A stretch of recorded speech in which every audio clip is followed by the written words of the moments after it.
Welcome to Real World AIP. I'm Stacey, and today I'm going to be making my sweet and sour meatballs. My secret magic ingredient for this recipe is fresh tamarind. This stuff is so good. It's actually one of the secret ingredients in Worcestershire sauce.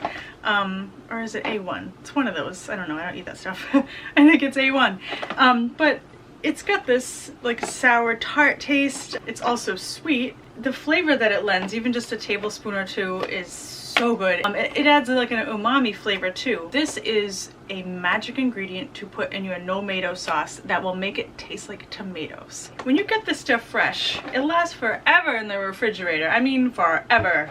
So the expiration date on this is June 23rd, 2019. Now this is January 2018. I'll make two pods worth for my meatball recipe. I'll put the rest back in the fridge for next time. So here's what the tamarind pods look like. If you're having trouble finding these, go to a Latin market. So you just crack this outer pod off, and it's really easy to do. It's not scraping me up or anything. It's kind of cool when you get inside. It's got like this cage around it. And by the way, you don't have to do this. You can buy this already done in a block. You just have to make sure it doesn't have additives. But I don't mind doing it like this, and I can just have a little at a time. So this has like a cage around it. It goes all the way around. And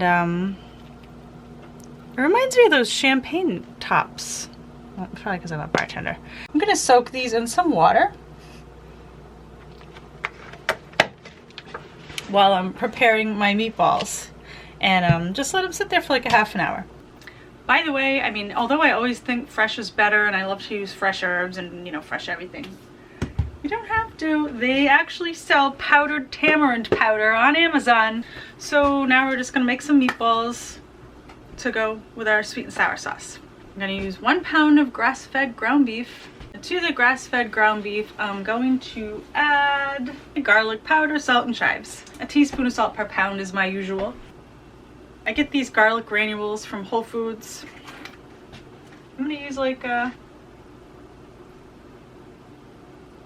half teaspoon.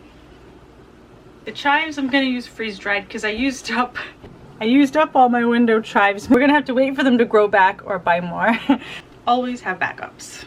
Chives. I'm just gonna sprinkle them on, and I would say, if you want a measurement, half a tablespoon.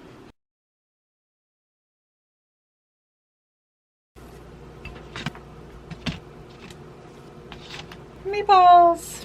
Now I want to have my tamarind paste ready to go before I start frying the meatballs because I don't want to burn them while I'm trying to get that prepped, so I'm going to do that now.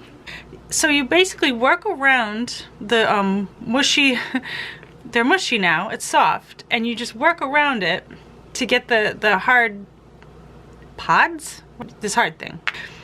So you just work around it, smoosh around it. It's not, you know, not that much work if you're just making a little bit of something. If you were going to do a batch cook, I would definitely, there goes my cat with his squeaky toy again. Yeah, if you're going to do like a giant batch cook of tamarind meatballs, oh please, get the stuff in the block. You think I got it all? I don't feel any hard things in here. So then, step 2, we're not done yet. You want to strain this. And try to extract as much of the pulp through that screen as you can. This is like the perfect amount of delicious ooey gooey tamarind sauce to put in my sweet and sour meatballs. Now why am I only making 1 pound of meatballs when I'm so into batch cooking? Because I don't really like to eat things that taste so delicious and ooey and gooey and creamy. It's got all that coconut milk and it's gonna make me want to overeat. So I'm just making this for you guys to show you the recipe. I'll have a little bit of variety in my freezer, but when I decide to do a batch cook, it's gonna be just plain meatballs. I'm gonna roll them up just like I did, and I'm gonna bake them in the toaster oven, and then I can even throw them on a salad if I want, or eat them with anything. So this is a little more elaborate than I would normally do, but I thought I'd show you the recipe in case you're craving something different because it's really good. I'm gonna cook these on medium high. So I just start them in the pan with nothing in it. Just that fat's gonna start melting and we're not gonna need oil.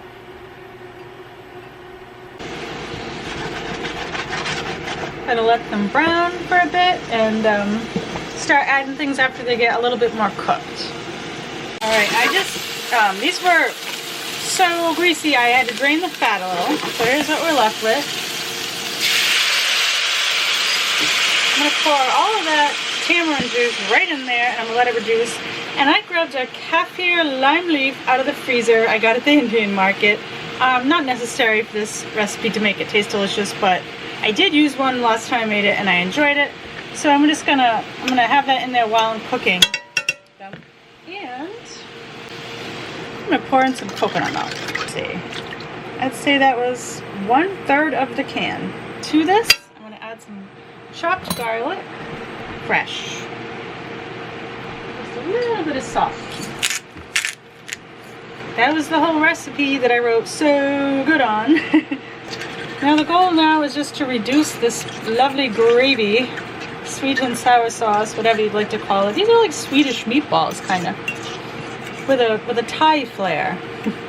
So just let it cook on medium-high until this thickens and is less liquid. The rest of that can of coconut milk, I am going to freeze it in a silicone muffin tin. The secret to cooking food that tastes awesome is often just patience. Look at how much thickened this has gotten. It's just got way less water, but all the same flavors. This is ready. This is like a thick gravy now, where before it was all watery. I mean, this has been going for like 10 minutes. Now I know when I first started cooking, I never would have waited this long and gotten this nice thick gravy-like sauce. I would have been eating it with that watery sauce because I wouldn't have given it that extra 10 minutes it needed to reduce. But when you reduce it, oh, it's so good.